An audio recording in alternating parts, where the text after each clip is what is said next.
The others are aware of that. That's why they came.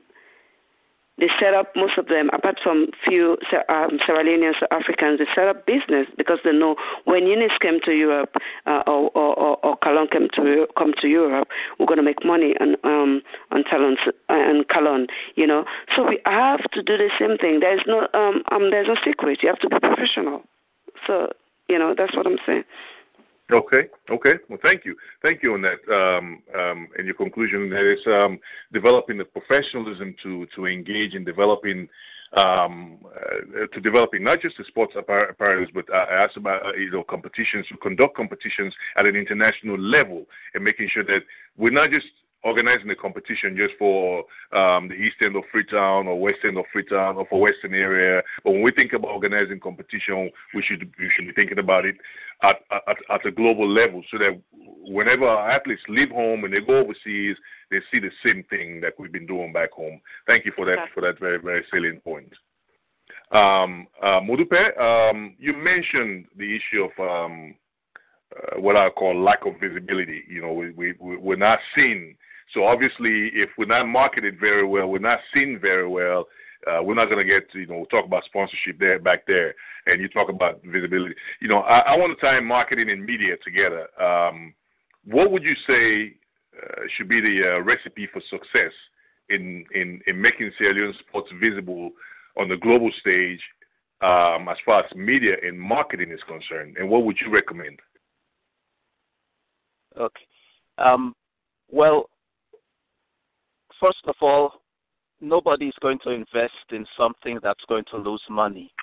And even though we see the potential in sports, some people need to be convinced that it will make money. There are too many examples of people losing money in sports for people to believe that they will make money out of sports. This is where the marketing comes in. We need to prove to people, point out to people using historical references. For example, in the case of football, I used Blackpool and Lions when in their heyday and how they used to fill up the stadium. Nobody can argue against that. That's a fact. The intersecondary school sports, it used to fill up stadiums, and everybody who attended those sports. Now I'm using the intersecondary sports as an example because we are talking about football being the number one sport. There's no argument about that. Football is the number one sport in the world. However, track and field has been so poorly marketed worldwide that I would say only Europe has a true respect for track and field. In the U.S., track and field has been so poorly mishandled that it's not realizing its potential. In Sierra Leone, in Africa in general, sports is not marketed well enough. And even football, which is number one and which everybody still loves, is not marketed to its full potential in Africa.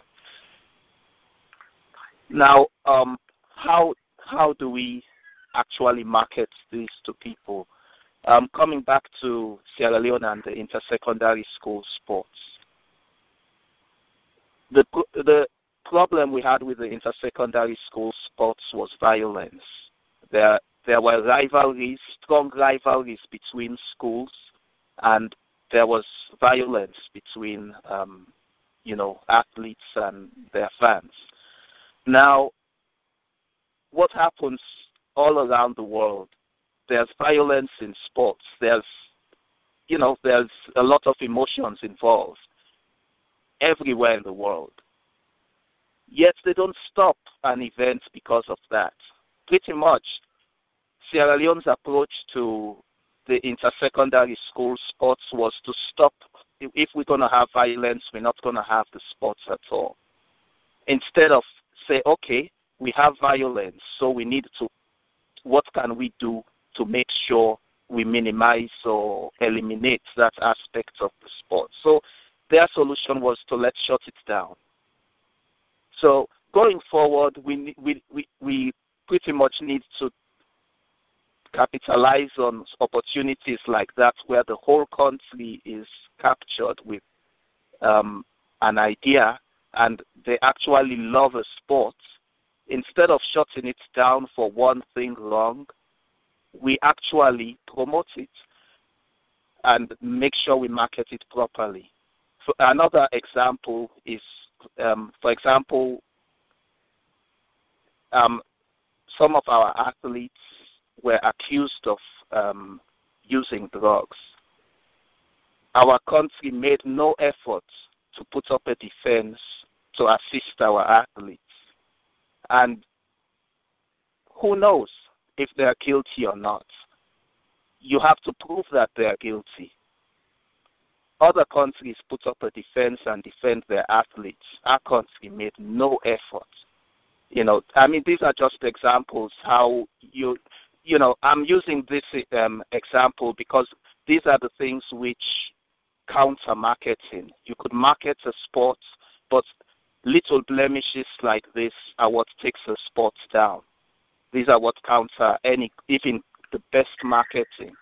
So we need to market, and when we get negative spots on our record, we need to stand up and not just shy away. If there's violence in sports, you deal with it. You don't shut the sports down. If an athlete gets busted for taking drugs, you assist the athlete in every way possible. And if the athlete is guilty, yes, the athlete should be punished. Okay. Thank you for that. Very, very, very good take on that. And I agree with you. Our biggest problem is with, as far as I'm concerned, I think we've never actually ever marketed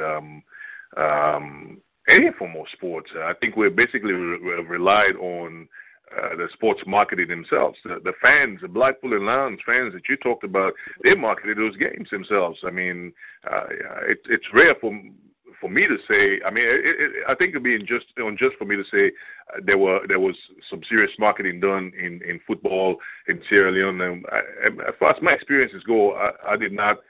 During my time of living back home, I never experienced much of that kind of marketing. So I think that's an area that needs to be explored very, very, very strongly, as well as the media support. Media support is key. I'm in the media business, and I know the role that media plays here in America to sports and what it means, and the relationship between athletes and the media, and how media can enhance an athlete's image, and how that can translate to dollars. So I feel like these are the areas that are lacking, and as well as also the negative aspects that need to be well managed, which are not managed at all. You talk about the drugs issue. You talk about the violence issue. These are things that are all around the world in every aspect of the sense that you want to look at it. There's violence in the Premier League in the UK.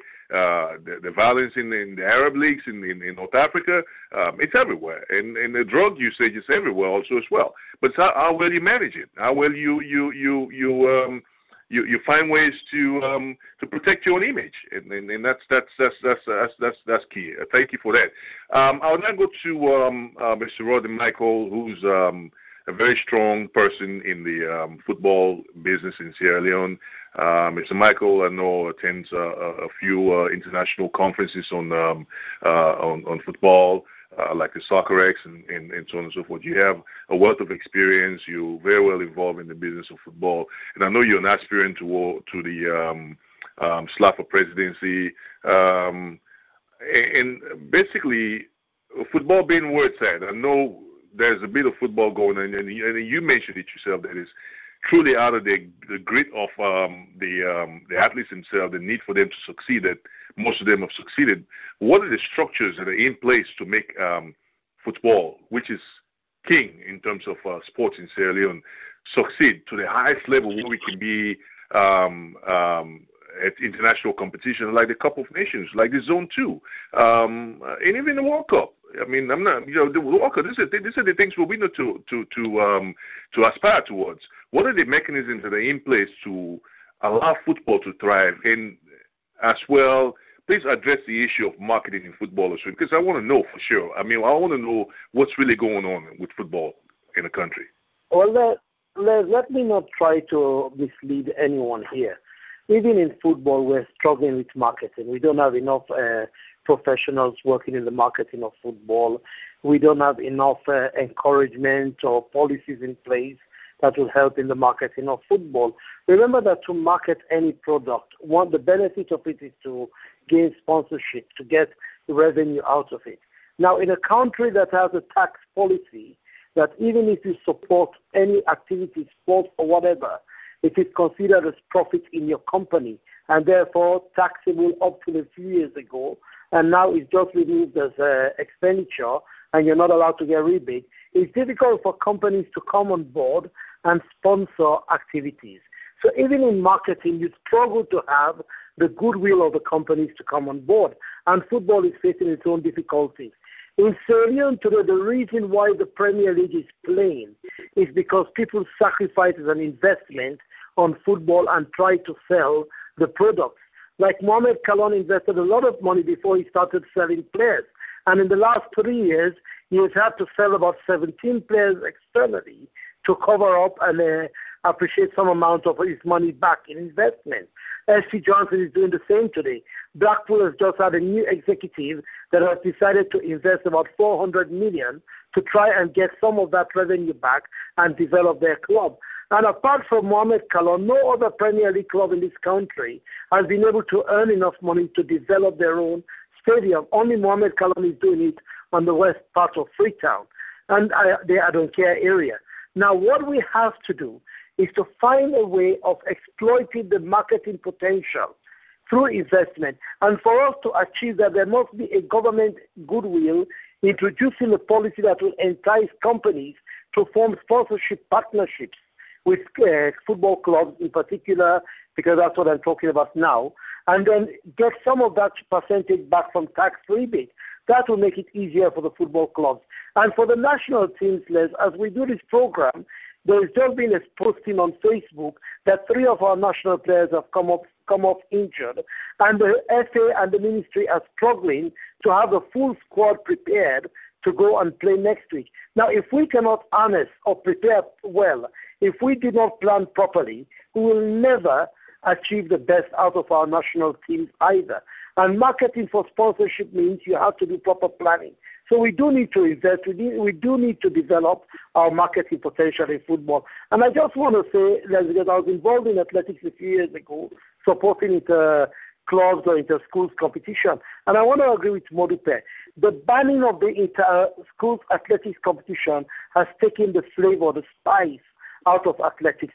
Maybe what the Athletics Association in Sweden should do is to develop a strategy like we have with the Premier League in football, develop a national Premier League athletics competition, let there be clubs, and in these clubs people invest. And in investing in talents, in the potentials, maybe we'll be able to produce super talented athletes that can compete at the international stage and convert an amateur sport in Sierra Leone to commercialized business externally. Maybe that's one area that they must exploit in athletics. But this is only athletics. What about all the other areas? In basketball, do you want to tell me we don't have one potential basketball player that can be sold to an American club and for millions of dollars? I'm sure we do. It's a question of investment. It's a question of marketing it. And when I was chairman of the Premier League board a couple of years ago, we tried doing live streaming of the Premier League matches throughout the world via computer, the internet. Unfortunately, we tried it. There's a guy in America that was very interested in the potential. We just couldn't complete it, and I had to resign. And those that took after me did not follow up with the ideology. So as far as I'm concerned, none of the sports, including football, has been able to totally maximize the use of marketing potential, and we need to do that. Until we do that, until government comes on board and partners with the sporting disciplines, until there is sincerity in the national associations to market these sports, we will always struggle to appreciate the best methods of revenue and development. So I think there is an absolute need to do that. The sooner the better. Awesome. Wonderful points. Thank you, Rodney, for that. the issue that we've all stated here this afternoon